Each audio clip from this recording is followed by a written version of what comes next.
If Valorant gets stuck on the loading screen and never loads into your game, keep watching because in this video I'll show you how to fix it. A few different things can cause this, so we'll run through the fixes one by one, starting with the most likely. The first thing we need to do is rule out a Riot outage. Head to status.riotgames.com and pick your region. If there's an active incident, just wait for it to clear. If not, go down to the system tray in the bottom right click the Riot icon, and select Exit. Then restart your PC and open Valorant again. If it's still stuck, the next thing to check is your connection, since a VPN or firewall can block the game from loading. Turn off any VPN or proxy you're running, and allow Valorant, the Riot Client, and Vanguard through your firewall.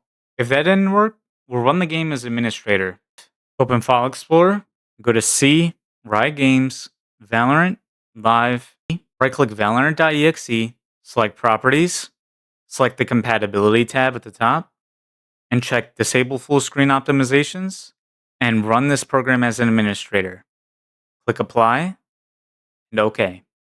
Once you've done that, we'll make sure Vanguard is running, since a stopped Vanguard service can cause the game to get stuck as well. Press the Windows key plus R, type services.msc, and click OK. Scroll down and find VGC in the list. Double-click it, set the startup type to automatic. Click Start, Apply, OK. If it still won't load, we'll repair the files. Open the Riot Client, click your profile icon, go to Settings, then Valorant, and scroll down and click Repair, and select Start Repair. Let it finish. It can take a few minutes. The last thing we're going to do is reinstall Valorant. Search Uninstall, Add or Remove Programs, click the three dots next to Valorant, and select Uninstall. Then download it again from Riot's site. I'll include a link in the description. It'll be a large download, so give it time to finish. Valorant will now load past the loading screen. Let me know in the comments which step fixed it for you.